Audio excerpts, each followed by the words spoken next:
મહીસાગરમાં 30 વર્ષથી ગુજરાતમાં આતંક મચાવનાર ટોળકીનો એક આરોપી પેરોલ ફોર્સે 23 વર્ષ બાદ ઝડપી પાડ્યો છે।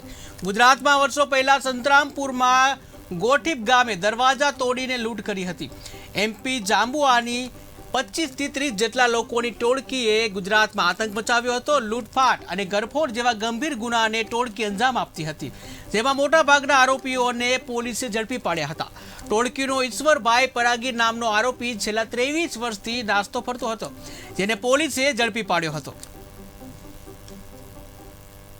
સંતરામપુર તાલુકાના ગોઠી ગામના ઘાટી ફળિયામાં તારીખ 1/4/2000 ના રોજ જે ઝબવાની જે લૂંટ અને ધાડ કરતી જે ગેંગે ફરિયાદી માનાભાઈ બીજાભાઈ તાવિયાડ તથા શાહેદના મકાનની દરવાજા અને બારીના ગ્રીલો તોડી ઘરમાં પ્રવેશ કરી સોના ચાંદી દાગીનાની લૂંટ ₹17,300 ની કરેલી અને જે તે વખતે સંતરામપુર પોલીસ સ્ટેશનમાં ગુનો દાખલ કરવામાં આવેલ હતો।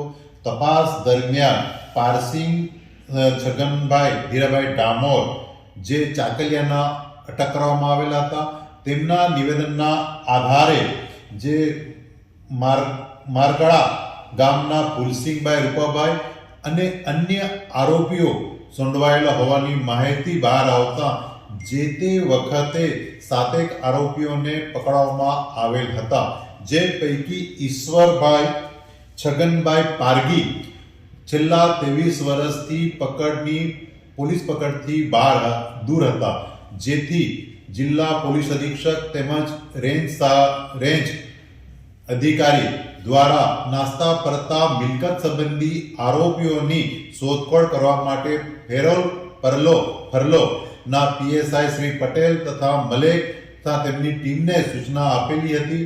તે સૂચનાના આધારે આરોપી ઈશ્વરભાઈ છગનભાઈ પારગી નાઓને પેરોલ ફરલો સ્ક્વોડ દ્વારા પકડી પાડવામાં આવેલ છે અને ગુનાના કામે અટક કરવામાં આવેલ છે।